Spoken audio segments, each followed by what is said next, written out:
Channel open. Welcome back to WeeklyTrek, a proud member of the Tricorder Transmissions podcast network and presented in partnership with TrekCore.com. I am your host, Alex Perry. What's today's date? The date. Today's show was recorded on May 27th, 2023, and is current through Star Trek Picard Season 3, so beware of spoilers. All right, let's get into the show. Good day, Voyager, and welcome to A Briefing with Neelix. It's a catchy title, isn't it? WeeklyTrek is a regular news show covering the biggest stories from the Star Trek franchise. We are in a new golden age of Star Trek. There are 5 television shows and 1 movie in production, possibly more on the way, and enough merchandise to fill the Bajoran wormhole. So stick with me and I'll help you sort the real facts from a lot of the Dominion propaganda that you'll find online. But I can't do this alone, and my guest this week is returning guest Caleb Dorsch. Caleb, welcome back to WeeklyTrek. Alex, it's always great to be on WeeklyTrek. Thanks for having me. All right, Caleb. Well, you know the drill. I want to know something's got you excited about Star Trek at the moment. What's got you moving at Warp 10?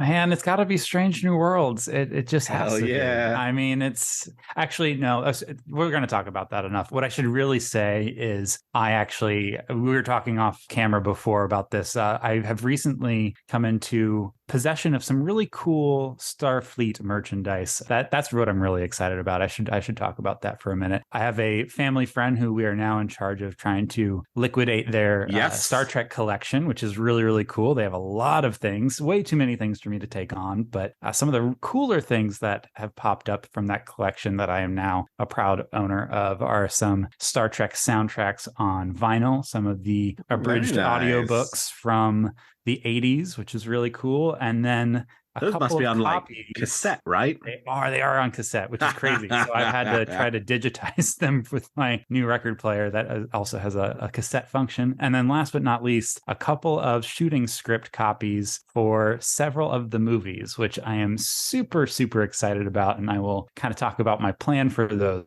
when we get to one of our later news stories for today. But all in all, it's been a great, great time the past couple of weeks for some Trek merch for me. So that's what's got me really excited. That's cool. Have you looked through the scripts to see if they have any unfilmed or at least dialogue that didn't appear in the final movie? Not yet, but I do plan on doing that. And I'm excited to do kind of like a tandem rewatch alongside the script with some of these movies. So that's kind of where I'm going with one of our later news stories, which makes me really excited.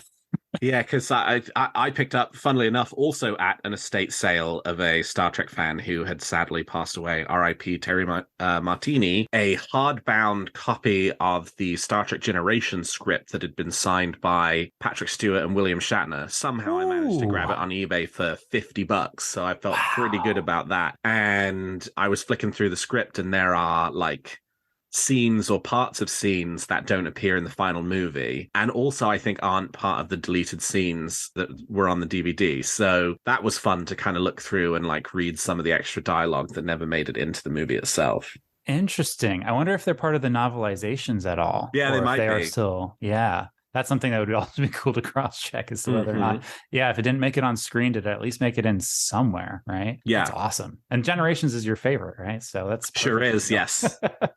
Excellent. All right, let me tell you what I'm feeling good about Star Trek. Well, actually, hold on a second. So have you decided what you're going to do with all the rest of it yet? So I think we're going to try and find a couple of people to help us liquidate. So there's a lot of Playmates figures, so definitely going to I'll hit up a couple of different retailers and see if they're willing to buy some back. There's a possibility of trying to get into Shore Leave somehow as a vendor. I don't know how that's going to work. I mean, that's on a first come, first serve, and it is now the end of May, and Shore Leave is basically a month and some change away. Yeah. For listeners, that's a lovely little convention in Hunt Valley, Maryland that has been going Hunt Valley, forever. Maryland. Have some great memories of being there. Shore Leave is the best. But yeah, it's kind of late in the game, I feel like, to get in for the vendor's room, but it's worth a shot. There's plenty of plates there. There's all sorts of Hallmark ornaments. There's pretty much every Star Trek VHS you could imagine. It's pretty amazing. Not that, there's a huge market for some of those things, but some of the pewter starships that from Franklin Mint that sure. Some of those still catch a pretty penny. Yeah. So we're going to see what we can do with it. But I definitely don't have room for all of it. So I'm not going to be hanging on, or I don't have a wallet deep enough really to supplement. Because again, it's not my collection. It's a family friends who are trying to help out. But yeah, it's going to be exciting to see what we can do with it. That is very cool. Well, I expect to see you there at Shore Leave, with your giant vendor's booth, selling all this stuff.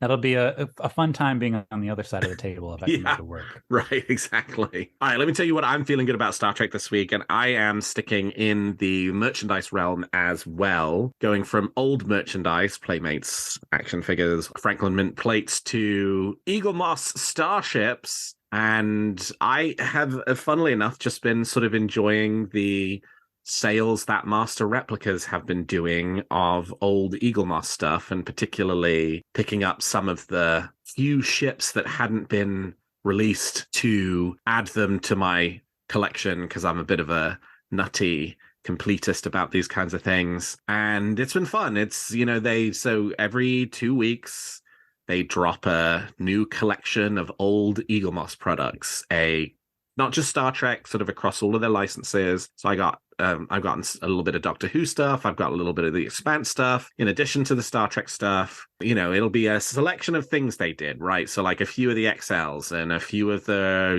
like regular, like small sizes, or some of the Discovery ships or Picard ships or space stations or specials. And I've gotten some cool stuff through that. I got the XL USS Stargazer, the TNG version. I got the Parliament class USS Vancouver from Lower Decks. I got just yesterday, they just dropped the Caretaker array, which, we'll never see, the sort of Eagle Moss thing again. Like, nobody's ever going to make a Caretaker array ever again in the history of ever. And Eagle Moss made some. And there you can go to the Master Replicas website and you can buy one right now if you want it. And so I'm gonna have a Caretakers array, which I think is awesome. And it just, it's been fun. It was sad when Eagle Moss went out of business. I mean, it's not like I, had an endless amount of room for boxes for starships, but felt like I had still some gas in the tank. And there's definitely, some ships that we have seen in the last, nearly a year since Eagle Moss went out of business that I would very much. And, they only, it's like a 12 to 18 month development cycle. So there have been ships from the last 2 years that I would really like, the Protostar, the Dauntless, the Stargazer from Picard Season 2, the Titan A/Enterprise G, some of the other ships from Picard Season 3, not the Enterprise F, but like the Duderstat class. Yeah, the Duderstat class, the Intrepid. Yeah. Those were really cool. I liked them a lot. I liked a lot of those new ships. I thought they were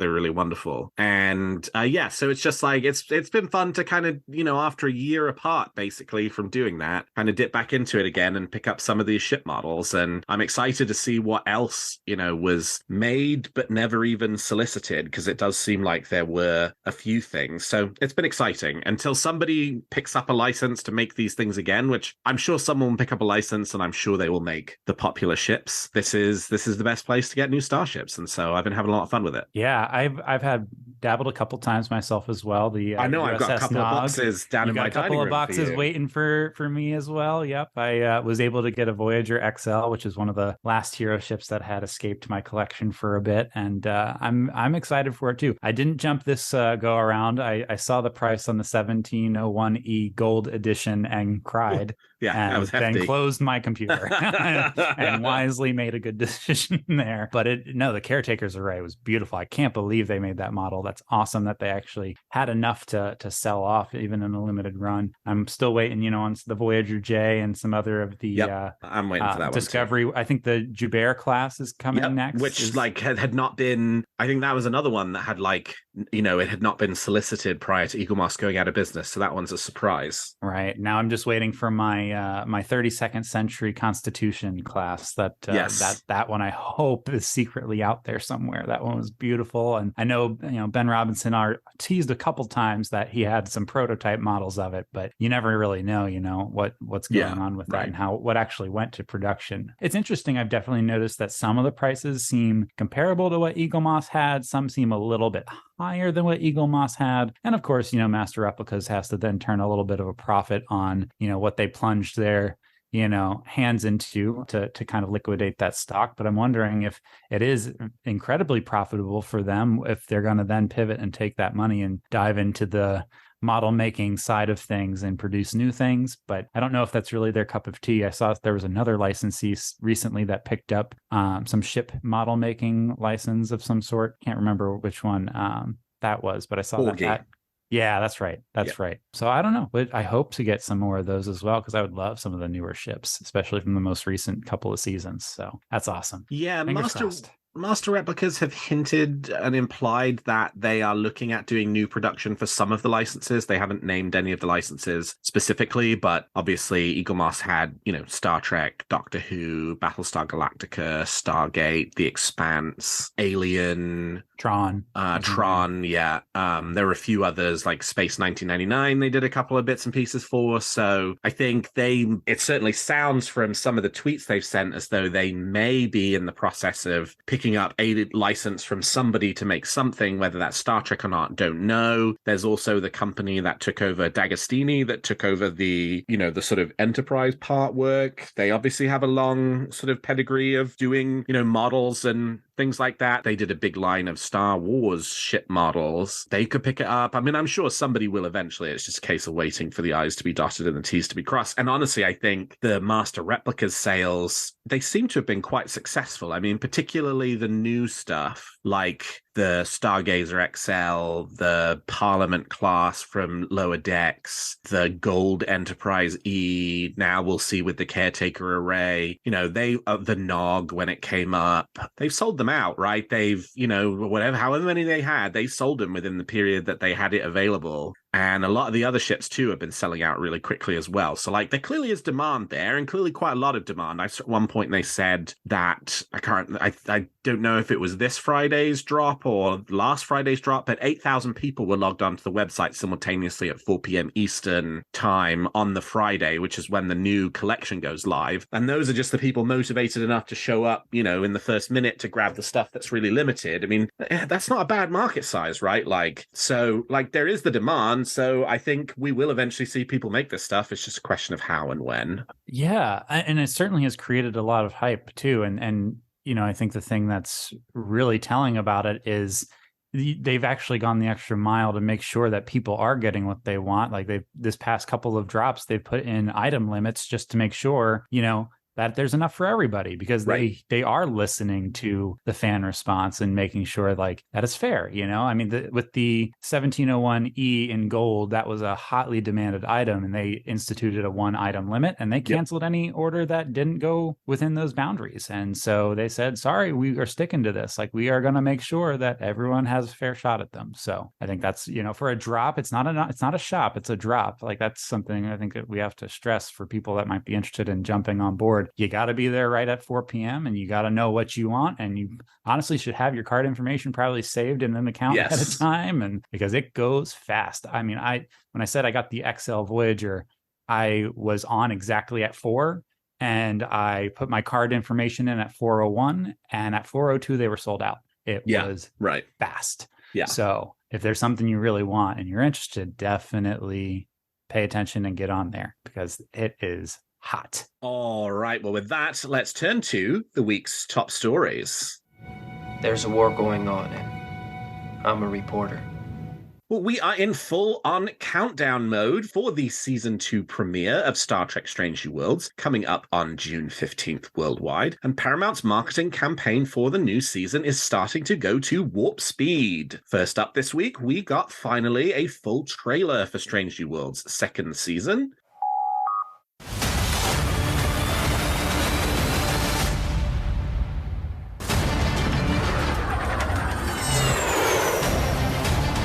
Start the engine sometime soon, Erica. Don't worry. I did this 100 times during the war.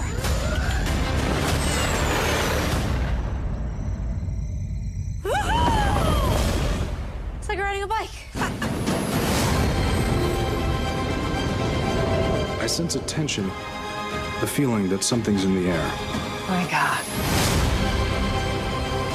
Our job puts us up against death. And we might not like it, but we moment, you have to face it. Hold on to your saddles. We are explorers. It's easy to forget how awesome that is. That's the mission. It's what we love most. I have this crazy theory. I love a crazy theory. What does this mean? I don't know. Shut up. Do you know the odds of all of us being here at this time? It's improbable, and yet here we are, together. Surprise!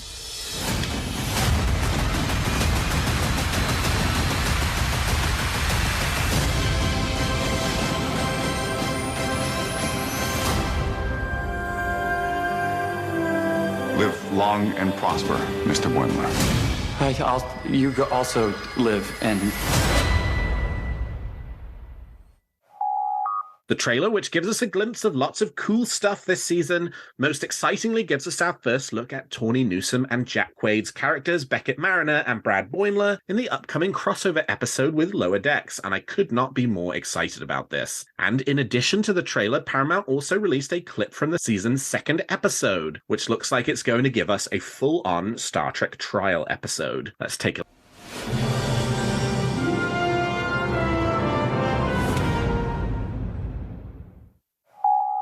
And if you haven't seen this clip with your own eyes, you really have to, just for the incredible modern-day take on the classic TOS dress uniforms. Caleb, how does the trailer and clip from Star Trek Strange New Worlds Season 2 have you feeling? I was screaming at the top of my lungs when I saw Tawny and Jack as their respective characters. It was perfect. Those uniforms are hot in the full live action 3-dimensional mode. I love the even the little piping around the badges, which, before it just looked like flat badges in the 2-dimensional animation. And I just think their uniforms look great. The dress uniforms look great from the trial episode that you mentioned, like the really, really cool update to what we had previously seen in episodes like Court Martial from the original series. And there's Klingons. There's actual Klingons. And it's exciting. Don't get me wrong, I love the Discovery Klingons too, but it's really cool to see the Klingons that we know and love, and to see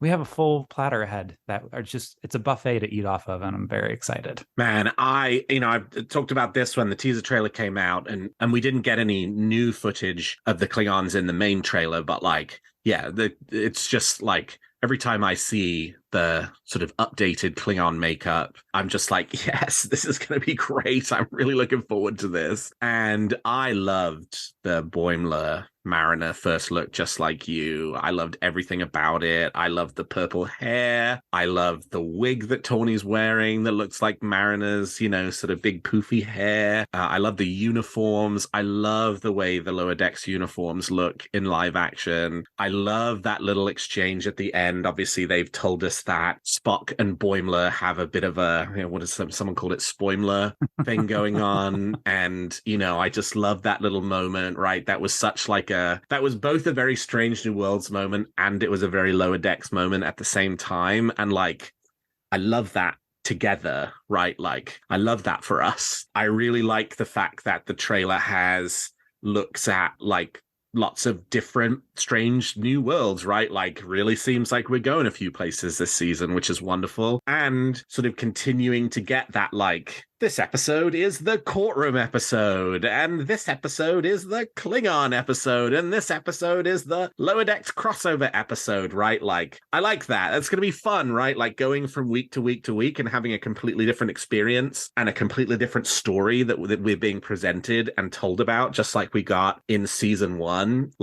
Wonderful. I mean, just the fact that we're getting a proper courtroom episode, which obviously, I'm surprised it's episode 2. I thought it would be episode 1. right? After Una got arrested at the end of the first season, that sort of set up for me the idea that, oh yeah, we're getting like a proper trial episode. But like, those dress uniforms look incredible, right? Like what a wonderful sort of, one of the things that Strange New Worlds has done really well is sort of providing that like modern take on the classic designs. It's not exactly the classic design, but close your eyes slightly and squint and it is, but like open your eyes all the way and it's a wonderful modern interpretation of those classic TOS dress uniforms, and I cannot wait to see more of them. I can't wait, and just like, even just like looking at that courtroom in the clip, which is a redress of the Federation headquarters set from Discovery season 3 and 4, but like the wood paneling that they added, right, like somehow took the like ultra futuristic Discovery season 3-4 set and they made it cool and retro and just gave it that like Strange New Worlds vibe to it that I just really like, which is colorful and, wonderful. I mean, I cannot, like, my brain has finally transitioned from Picard season 3 mode into Strange New Worlds season 2 mode, and I cannot be more excited for what's ahead. Absolutely. I'm glad we finally got a brief glimpse at Carol Kane as well as Engineer Pelly. I can't wait to see more of her. Like, that's really exciting. This explosion with Kirk and La'an in modern day Earth, I know you have a very strong theory about that arc from many moons ago on I do, WeeklyTrek. yes. But I think that there's a very strong case for that too. I even have a theory kind of as it relates to that, and it's a different theory from yours, but it kind of ties in also with the Lower Decks crossover in a way. So interesting. I don't know. We'll see. We'll talk about that at the end. But no, I'm really excited. The only other thing that jumps out at me besides the trailer is this art for the season 2 poster that they've dropped. And the thing that's got people buzzing is that it's very colorful, except for Nurse Chapel, which is really intriguing. And I don't know why that is. And so there are a lot of theories about that. Me personally, I wonder if we're going to get Richard Corby this season and that she will, go off on her own little journey in life and then come back to us later points in time after that whole relationship runs its course via all of the replicants that he made from what are little girls made of. But that could be a possibility. I don't actually know. She seems like she's in a lot of danger at certain points during this trailer, and that also worries me, but they can't kill her off, right? That doesn't make any sense. So yeah, I don't know. It'll be interesting. Yeah. So I'll tell you my theory about the black and white Nurse Chapel, right? Like a lot of people have gone to, it's because she dies this season. And I mean, and we'll talk about this in the next news story about comments from Akiva Goldsman about them, sort of bending the Star Trek canon. I don't think they break it to that extent, right? Where you kill off Nurse Chapel, who's in the original series, and like make a choice like that. That personally to me does not make any sense at all. And I don't think they would do that. My theory actually about why is Nurse Chapel in black and white on the poster is I wonder if they're hinting if as there being a black and white episode, and I'll tell you why. So also on the poster you have, I think it's in like the top left-hand corner, like a little bit of stylistic Lower Decks animated like space, it's like a planet that's very clearly done in the like Lower Decks animation style. And so like is the poster a little bit like the Picard season 3,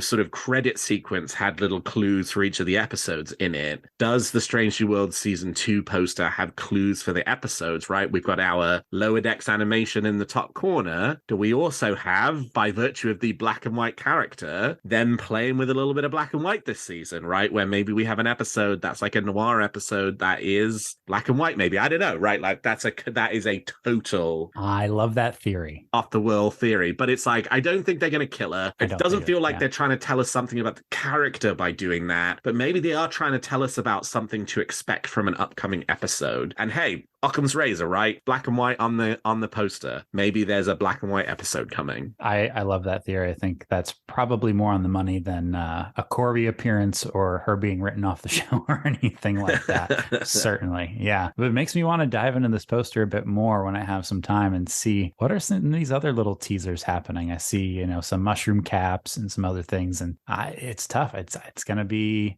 interesting to try and dive in and see what's actually coming. But we'll know soon enough, just a couple more weeks. Well, and also this week, Strange New Worlds co-showrunner Akiva Goldsman spoke to Den of Geek about season 2 of the show and what to expect. Speaking about the philosophy of Strange New Worlds' second season, Goldsman said, quote, "Season 1 was, if you really think about it, kind of an experiment. Not for us, but for the audience. We believed that hewing closely to that genre-hopping thing that is very consistent in the original series, but also Star Trek in general, were good ideas.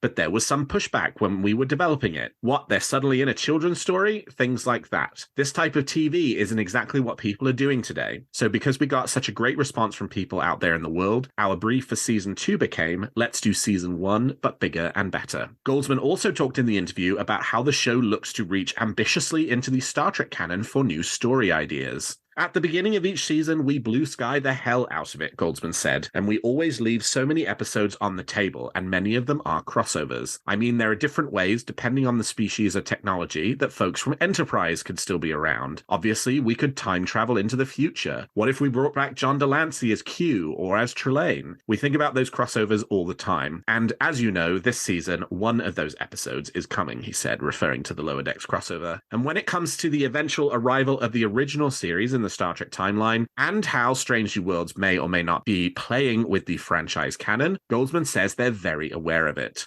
"Look, when it comes to canon, we're screwing with it a little bit," Goldsman admits. "There's no indication that Uhura served on Pike's Enterprise. We've invented that from whole cloth. We've retconned Spock and Chapel's relationship, but I think it is our job to get there. The closer we get to that moment, just after Where No Man Has Gone Before, we have to acknowledge canon. And the closer we get, we have to start to resemble the original series." Caleb, how do you feel that Strange New Worlds has been handling the existing Star Trek canon? I'm largely okay with what they've done through season 1. I know that not everyone was a fan of the Gorn becoming alien in terms of like the movie like Alien and all of that, but I quite enjoyed that episode, minus the loss of our dear engineer Hemmer. That part I'm still, just like you, very beat up about. But I did also watch the Strange New Worlds bonus features on the Blu-ray set, and Akiva said something very similar to what he was saying in this article, and that it's how are these choices that they're making going to continue to impact the characters too. So not only are they pulling deep within, but they're also still outlining how it affects each of the individual characters. Looks like we're going to get some great stuff with Melissa Navia's character this year. That's really exciting. And it's just really cool to see that they're really trying to be creative in a way that, still respects what was there, which is the hard part of being a prequel, right? Like, I think that's why people, didn't give Enterprise its due when it was first on TV, because they felt like that prequel was treading too much new territory that didn't make a lot of sense given that TOS is 100 years after it, right? Like, I think that the fact that they are really thinking about that is good. It makes it gel a little bit more that they're only 10 years apart, in the timeline. But it's cool that there's more crossovers there too. If anything, I think that cements your theory that some other characters may be showing up. I'm of course referencing your theory that we're going to get Brent Spiner in this season, because I don't think the Lower Decks crossover is the only one. I really don't. I think we're going to get multiple crossovers this season, and they're keeping some aces in the hole for some really good surprises. Yeah, I mean, I think this is clearly the flagship show going forward, right? With Discovery sunsetting next year, Strange New Worlds is the one sort of picking up the baton and running with it in terms of, it's particularly now that Picard season 3 is over, it's the one that's going to get the most people watching it. Right, the one that had the largest buzz after probably Picard season 3. It'd be interesting to see when Strange New Worlds premieres and the Nielsen ratings each week, if it cracks the top 10 in the same way that Picard did. But like that, as the sort of flagship show, right, like that creates some sort of places where you want to do crossovers, because if that's where you have the most eyeballs, you want people to then move over to other shows. And what better way to get them to move other shows than bringing a bit of that show to the show that they're watching, right? And the Lower Decks crossover is a perfect example of that. I mean, I think, there is a goal there to expose people who are watching Strange New Worlds, but who are not watching Lower Decks, to Lower Decks, and encourage those people and get them excited about it to then go out and watch Lower Decks as well. And I think, there are ways to do that with some of the other shows that have been on, or that could be on, or that are on, tied into Strange New Worlds. I mean, I think the one thing I'll say on the canon piece is, my perspective of it from season 1 is that, to me, it felt extremely respectful in the sense that none of the things that they came up with couldn't have happened. And if you suspend your disbelief related to the look of the show, right, that like if you were to close your eyes and just watch every episode and not see anything, that there's nothing about it in my mind that doesn't fit with the original series. Yes, it looks different. And will that be reconciled with the way the original series looks? Personally, I hope not, because I don't know there's any way you get there or any explanation for how to do that like makes sense to me or feels organic. Christopher L. Bennett, in a novel that he wrote that was set after the Romulan War, as a way of explaining the, like, lots of people said the NX-01 looked more futuristic than the TOS Enterprise. So he kind of picked that up and ran with it and said the explanation for why that happened was because the technology that the Romulans developed in season 4, where they could take control of ships and move them around, meant that after the war, they basically force downgraded all of the technology to like a Romulan-proof technology. And that's what you see all throughout the 23rd century. So maybe they could come up with something like that, right? But like, I don't care. I don't need him to, right? Like I'll watch Strange New Worlds and I'll throw on the original series. And I, in the same way that when I read a comic book and I see one artist's version of Captain America and another artist's version of Captain America, and I accept them as the same character, even though they don't look identical and maybe they're wearing different costumes. But like, I can do that with Star Trek too. But beyond that, like, I actually have quite a high degree of trust for the Strange New Worlds producers going into season 2. So they have earned my trust, and I'm ready to like go in whatever direction it is they ultimately want to take me with these characters, with the idea of Spock and Chapel having a relationship. I actually think that's super interesting, right? Like the sort of puppy dog unrequited love element of the Spock Chapel relationship. I don't love it, right? Like it's pretty outdated. It's a little like it doesn't land for me. For there to have been a whole history in which they did have some kind of relationship and now they don't, and recast those scenes a little bit as being actually, it's not just Nurse Chapel pining over Mr. Spock and him completely not reciprocating, that there is a history there. That's really interesting to me, right? Like that's really interesting character development. And I'm really excited to see how that relationship plays out in this season and how that factors into the T'Pring relationship and then how that factors into the events that we saw in Amok Time, right? Like, does that, do any reinterpretation there? So, like, I feel really good about the Strange New Worlds producers and writers and the way that they have approached the Star Trek canon in season 1. And I'm ready for them to take me on a ride for season 2, because even if they take me to strange places, to Strange New Worlds even, I feel like they'll always bring me back to where I'm happy and comfortable. Agreed. And you actually touched on exactly what I was thinking too. It's like that whole scene where he's going through Pon Farr and then there's the plomeek soup, right, that Chapel makes him. And that scene could now be totally insulting.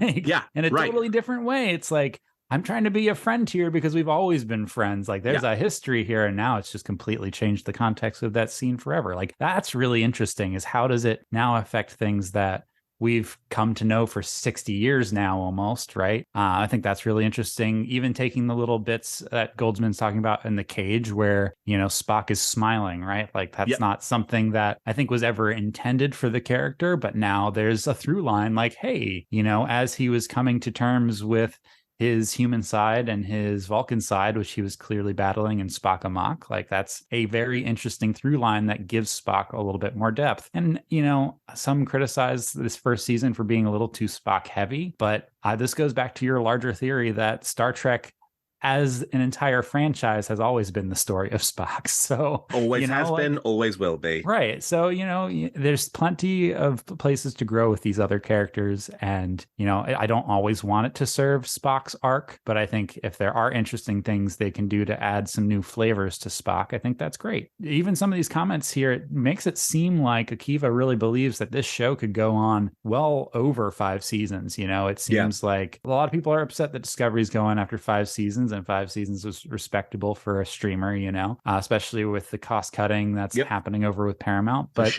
if this is their main live action show for a while, yes, there's going to be Starfleet Academy, but that also doesn't strike me as something that's going to run 5 seasons. That seems more of a shorter run kind of show. This is their bread and butter for the next 7 years, you know, as long as, you know, they can get the seasons made and, you know, the writer strikes. The writers definitely need to be paid what they need to be paid. I totally support this strike, but once things do get back into production, how will that affect the timeline that they have for this show? And what are some of the stories that they do end up going for versus the ones that they may have to trim back because of production timelines that may be rushed, or, you know, extra pressure from executives and stuff. And that's what I worry about towards the end of the day. So hopefully you still get some really good stories and some really cool crossovers. I think the other thing too to say in this sort of like canon space as well is, like, there's nearly 900 episodes of Star Trek now. And when there's 79 episodes of Star Trek and it's just the original series, you kind of have to treat every single one as, for you personally, right? Like, it's equally part of a whole. Why? Because there's just not that much else out there. And so you treasure every one of those 79 episodes. But it does feel to me that, like, now, when you're at nearly 900, a lot of fans can basically choose their own adventures through what they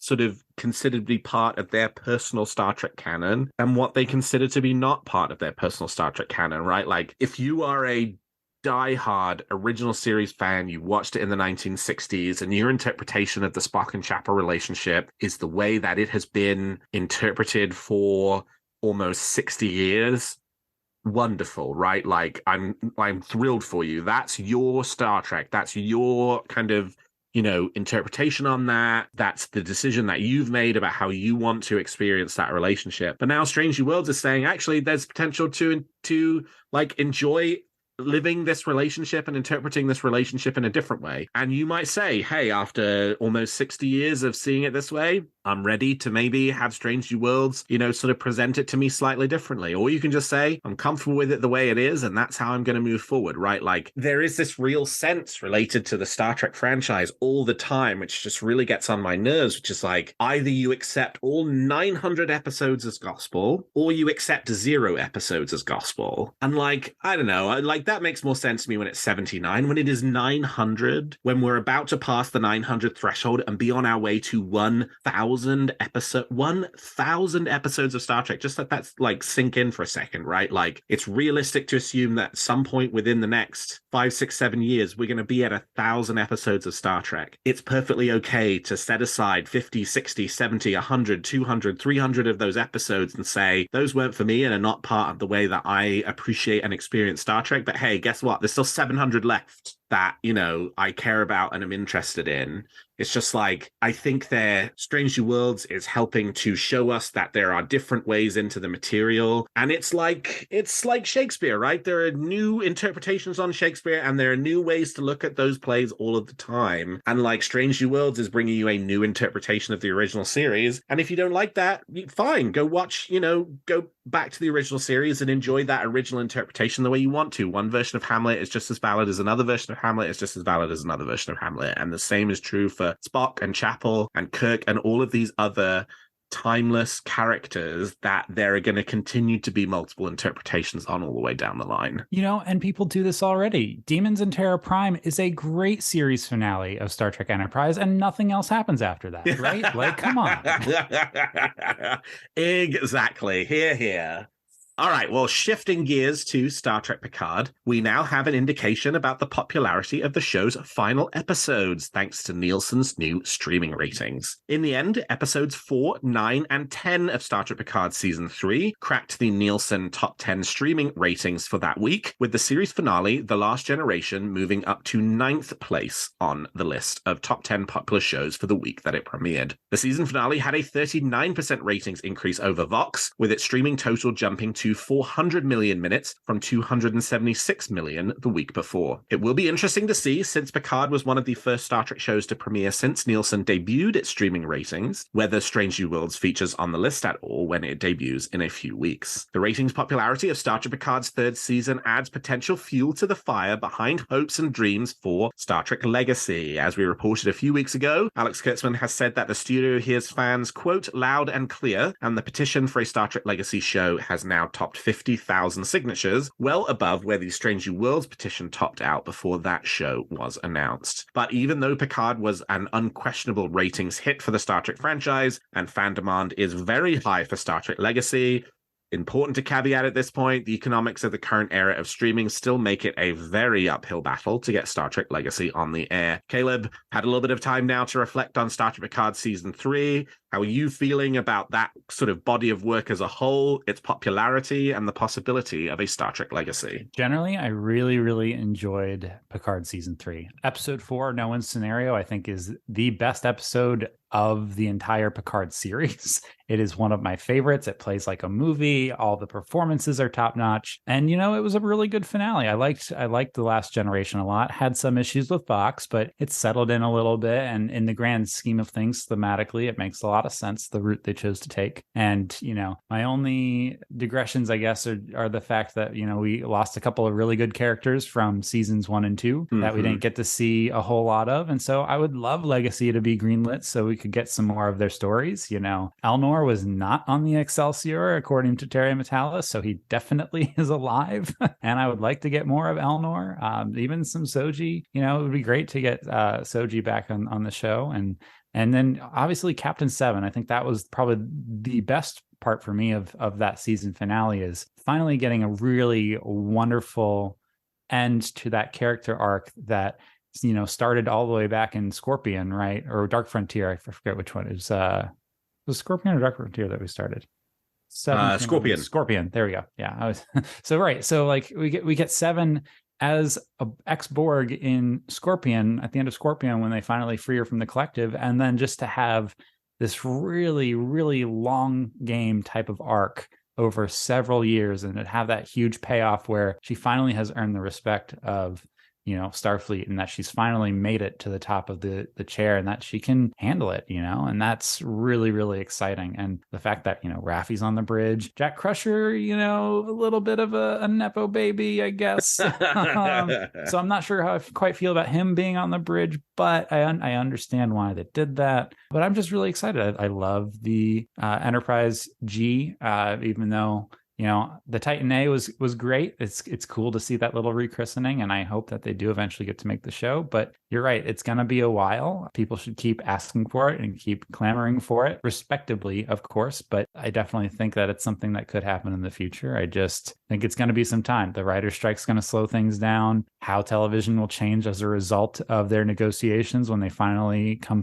out the other side of the strike is going to be really interesting, and how that affects streamers and how they choose to make television. And just the fact that, Paramount right now is also just acquired Showtime. Like, that's a big reorganization and restructure of that company that's happening right now. There's a lot of layoffs happening, not because they're in a bad position, but because they're merging. It's just how things go. I don't think greenlighting another show right now is really, where their head's at. It's how do we make this profitable in the next, 3-4 years? And then once we're profitable, how can we pivot and make some new content from that? So I still think it's going to be a while, but I really hope we get Legacy.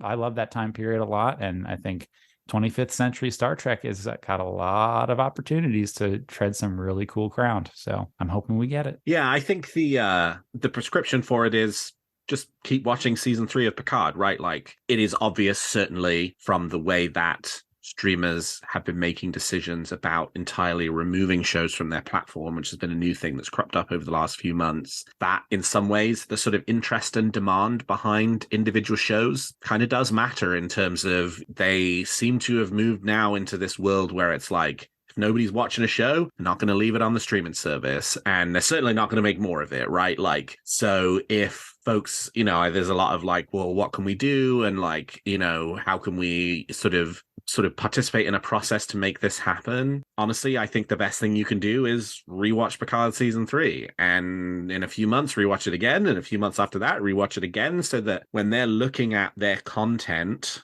ugh, I hate that word, when they're looking at the TV shows that are housed on the Paramount Plus platform, and they are looking at what are our most popular shows, that Star Trek Picard season 3 always kind of shines pretty brightly on that list of things that people are interested in accessing and watching and rewatching, so that they go, well, if that has created a certain level of demand, then let's find a way to meet that demand. I agree with you. I don't think Legacy is happening anytime soon. I want it to, right? Like, that's my era of Star Trek. I want to see those characters again. I want to see other characters from that time period. I desperately want to see so many other characters from that time period. I'm really interested in the possible direction that, you know, a Legacy show could go in, and what it could be about and what it could feature. But I'm also happy and willing to be patient for it, and to continue to signal that it's something that I want and that the franchise shouldn't forget about it. But also, you know, sort of being kind of, as you say, respectful and aware of the current situation, and that just because we want something, it might not necessarily happen. I mean, don't forget, it took almost a year and a half after Discovery Season 2 for Strange New Worlds itself to be announced, and we're now at 1 month past the conclusion of Star Trek Picard Season 3. So even on a Strange New Worlds timeline, we've still got nearly a year and a half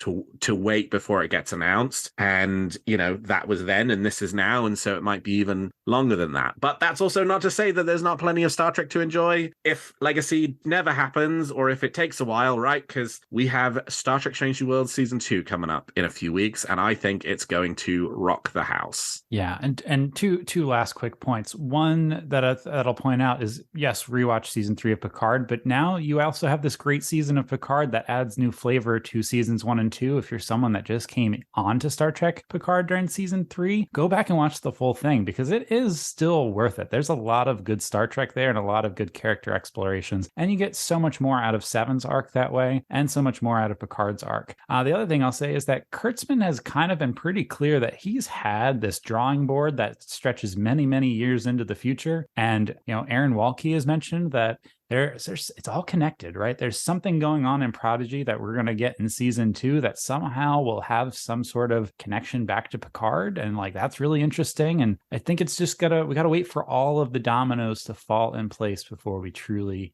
get what we want. And so it's just patience is the long game, I think, is the moral of the story there. And lastly this week, the home of Star Trek in the United States is about to be the home of Star Trek once again, with the first 10 Star Trek movies returning to Paramount Plus in June from HBO Max. The movies have been off the service since October of last year, in addition to the 10 prime timeline Star Trek movies beginning with the motion picture and ending with Nemesis. The motion picture director's edition will also be returning to Paramount Plus. Thank God. It is literally the least that Paramount Plus can do. Caleb, how do you feel about the return of these Star Trek movies to Paramount Plus? I am very, very excited because, like I said earlier, I just acquired a couple of the shooting scripts, and I really want to dive in and see what are the differences between the motion picture and then the director's edition. I want to see what's the difference between what made it on screen in The Voyage Home and what made it on screen in The Undiscovered Country. I think that's a really cool thing to do, is sit down and read the script alongside the movie, and I've been waiting to do that. And the director's edition of the motion picture literally is only available here other than on a 4K Blu-ray release, and I don't have a 4K TV or a 4K player, so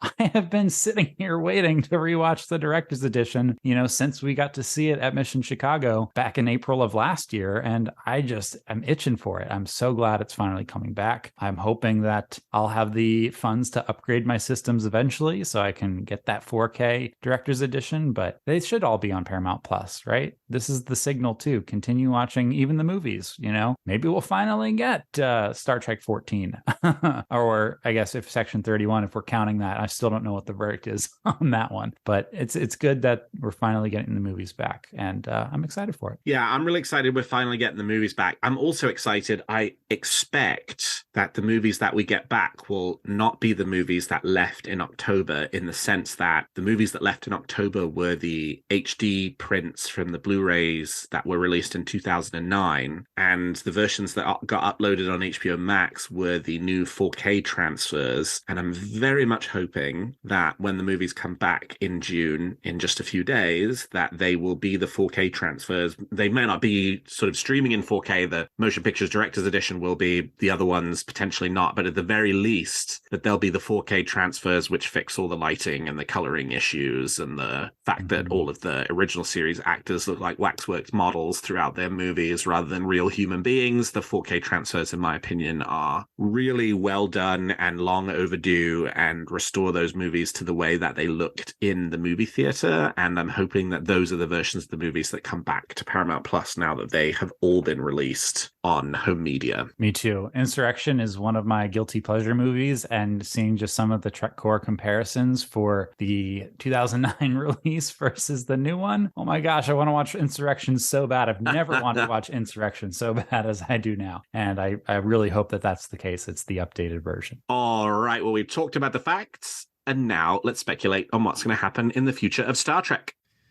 You make some very good points, Captain. But it's still all speculation and theory.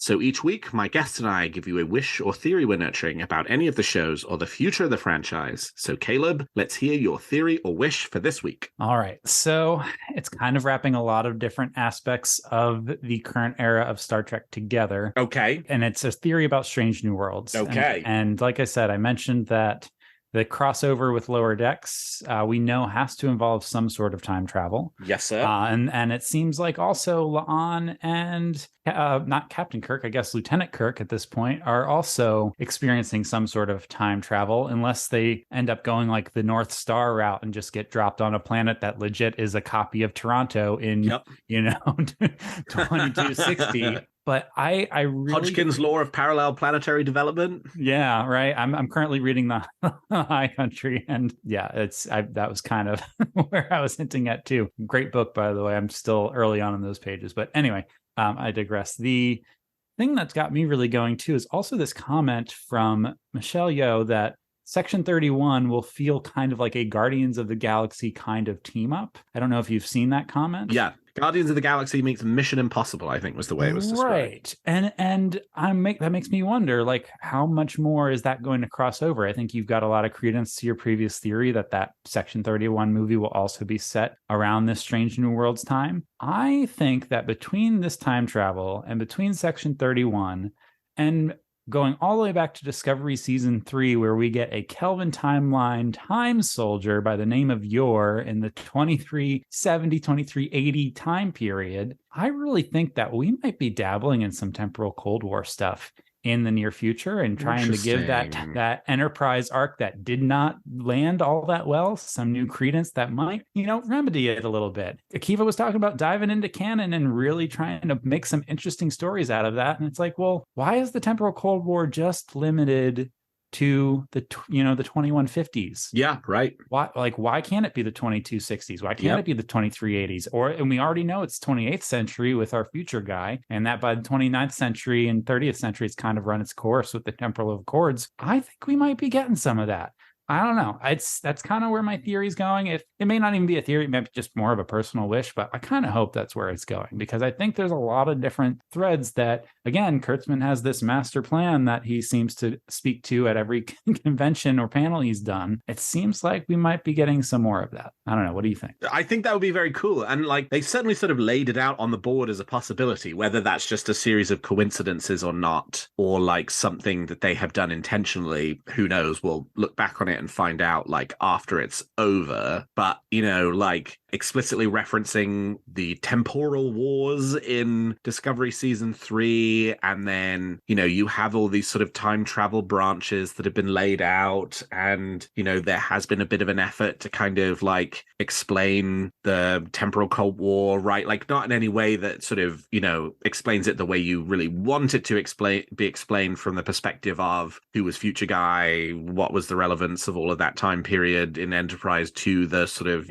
temporal Cold War / temporal wars, whatever you want to call them. But yeah, that does feel like it is a story device that they have sort of pulled off the shelf ever so slightly, whether it's just to reference it and put it back on the shelf, or whether it's with a specific purpose. Who knows? We'll see. We as you say, do have two potential time travel scenarios coming up this season. One that's almost certainly a time travel scenario, that being the Lower Decks crossover, and one that is likely but not definitely a time travel scenario, that being Kirk and La'an in Toronto. I say very likely a time travel thing because, you know, could be the like parallel Earth stuff. That does feel like, if I was Strange New Worlds, I would definitely do a parallel Earth episode, because that's a concept that's been totally left alone since the original series, and it's a really funky and a weird one, and was clearly done for production reasons that like it would be fun to bring back and like play around with, because it is weird and funky. But yeah, that could very well be time travel too. And if you're looking at all of this time travel, do you want to say something to tie it all together? I mean, Strange New Worlds has certainly like not been afraid of doing loose arcs like that, where story threads have played out throughout the whole of season one, you know, like M'Benga's daughter type stuff. So, you know, that's not unreasonable to assume. And yeah, I like that theory a lot. All right, let me tell you, it's not really a wish or a theory. It's just kind of like how I'm feeling this weekend about the sort of, not Star Trek on TV, because I'm super excited about Strange New Worlds, but just kind of how I'm feeling about Star Trek not on TV, because today is Saturday, May 27th, and we should all be in Seattle right now. This was the posted weekend that Star Trek Mission Seattle was supposed to take place. It's supposed to run from May 26th to 28th. Today's 27th. It's Saturday, and I'm at home, and we're not at a Star Trek convention, and that fucking sucks. And I don't want to I've spoken at length about how much that has annoyed me when the cancellation was announced, the whole way that was handled, the whole way that ReedPop absolutely bungled the Star Trek missions. I think the more time goes on, the more my expectation is that we're probably done with the Star Trek missions, and that there won't be any more after Chicago, and that, you know, ReedPop have completely screwed the pooch on this one, and we should be very angry at them for that, because we've been denied the opportunity to have an official Star Trek convention this year, and potentially next year too, right? Like, it's not a small thing to then, right, like they clearly have the license for a certain amount of time, even they do nothing with it, so it's then going to lapse, and then they've got to find somebody else to do it. And, you know, like, we could be potentially looking at official Star Trek events outside of the cruise maybe being done, and that sucks a lot. So that's number one. And to whoever, whether that's a Paramount thing or a ReedPop thing that's responsible for that happening, just know I have a certain set of feelings about you, and if you listen to this show, you know what they are, and I'm not going to give those up anytime soon. That's number one. Number two is, and it just kind of like pounding on there's clearly some problems with the franchise as a whole that need to be addressed, right? So official Star Trek events, gone. Star Trek books, gone. Apparently, seemingly, on Tuesday, they will publish Star Trek Discovery, Somewhere to Belong. I think that's what it's called, which is the latest novel that has been solicited by Simon & Schuster. It's also the last novel that Simon & Schuster had solicited. That's not to say it will be the last Star Trek novel. I don't have any information about whether there are any more Star Trek novels coming. But this is the first time since probably, very likely, 1980, 43 years ago, that a Star Trek novel is about to come out, and we don't know what the next Star Trek novel after that will be. There is one more middle grade Prodigy novel. It's not even novel. They're not novels.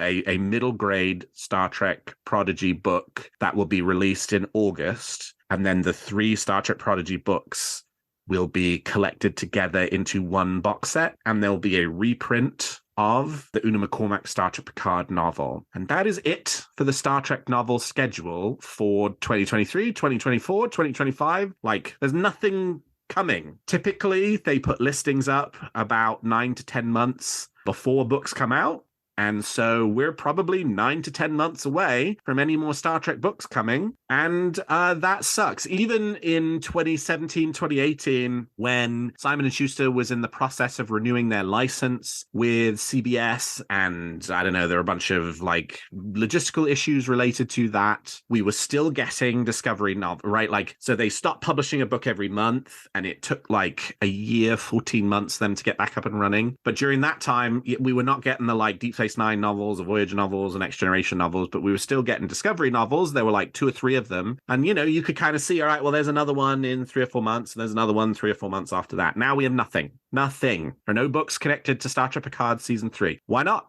right? It's a hugely popular season of Star Trek with characters that have lots of things that they have done in the last 20 years that you could write 100 books about easily. And it's a very popular season of Star Trek, right? People want to read Riker and Geordi and Worf novels. Why are there none of those? We've got one Strange New Worlds novel. It came out a year after Strange New Worlds premiered. Where's the second Strange New Worlds novel? Where is it, right? Nowhere. I assume it has something to do with license renewal. I assume it has something to do with Paramount's attempt to sell Simon & Schuster and sort of move it on to another company and their failed merger with Random House. But the weird thing about Star Trek books, the last thing I'll say on it is when this happened before a few years ago and Star Trek book production stopped for a little bit of time, everybody rushed to say it's a license thing. It's just going to take a little bit of time to sort out the license, to get us to a place where we can, get all the I's dotted and the T's crossed and the contract signed and get publishing again. We're as frustrated as you are by the delay, but it's coming. Don't worry about it. And in the meantime, we've got these rockin' Discovery novels that are on the way. Now, who's talking about it? Nobody. What's the reason? Don't know. Who's saying anything? Nothing, right? No comment. So it sucks. We were supposed to be at a Star Trek convention this weekend, and we're not. And on Tuesday, the last currently scheduled Star Trek novel is coming out. And on Wednesday, there'll be no more Star Trek novels on the schedule. Something that, as I say, I couldn't find, you go back, I think 1980 was the last time we were there. Maybe even 1979, because they published Simon & Schuster took over the Star Trek license in 79 and published the motion picture novelization. And then they got started with doing regular novels in 1981 because the license was transitioning from Bantam to Simon & Schuster. So it might even be earlier than that was the last time we didn't know what the next Star Trek novel would be. 43 years later, Star Trek publishing has been a massive juggernaut, and Simon & Schuster seem to have decided they apparently don't care anymore, and that really sucks. And so I just wanted to acknowledge a moment in time that sucks, and I hope that things change. You're here. Especially as a book fan, I'm right there with you. That's always been the frustrating part for me. We've now spent 2 seasons of Star Trek Discovery in the 32nd century. And we have one book that takes place in between the first 2 episodes of that time period. And then we have this book that's coming in a couple of days, and that's it. And we still have a 5th season of Discovery coming in a year. Why aren't there any more of those stories? Your point about Strange New Worlds. Also, why aren't there other Strange New World books? Picard. Jack Crusher is a brand new character with lots to flesh out. There could be plenty of Jack Crusher stories before, this season starts that you could dive into, including just the legacy characters that we know and love. So I think the books definitely hits the hardest for me. I wouldn't have been able to go to the convention this year anyway, so I'm not feeling the big sad as much, but it is frustrating that there's nothing official on the horizon. And, they also just completely dropped off First Contact Day, which was a panel and event of their own development and making, and just didn't do anything for, right? And so that leaves Star Trek Day in September 8th. That's the only thing potentially we could get some sort of fan-oriented or fan-facing event. And I don't even know if that's going to happen if there's a writer's strike, right? What's going to happen? It just feels very weird. It feels like a transitional time. We're kind of in a lull and we just kind of have to wait it out. But I do hope they come to their senses once they finish restructuring at Paramount and finish this, whatever's going on with Simon & Schuster. But I think you're right. I think it sucks. I agree with you. That's nothing more can be said about it. Do you have a theory or a wish for Discovery, Section 31, Starfleet Academy, Strange New Worlds, Lower Decks, or Prodigy that you'd like to share? Tweet them to me at WeeklyTrek or email them to me at weeklytrek@thetricordertransmissions.com, and I might feature your theory in a future episode. Well, that's all the time we've got for this episode of Weekly Trek. Thank you so much to my guest, Caleb Dorsch, for joining me today. Caleb, how can people contact you if they want to continue the conversation? I'm still hanging on for dear life on Twitter at RogueMogue. That's RogueMoGh. And I have a podcast, Starfleet Academy Awards, which is a Kurtzman era Star Trek podcast in which we nominate our top picks of the current era of episodes in awards style categories. Currently on hiatus as I am a new dad dad of twins. And so hopefully this summer, once they have a more solid sleep schedule, I'll be getting back into some episodes. But you can check out the first half of Discovery Season 1's deep dive through the Mirror Universe arc.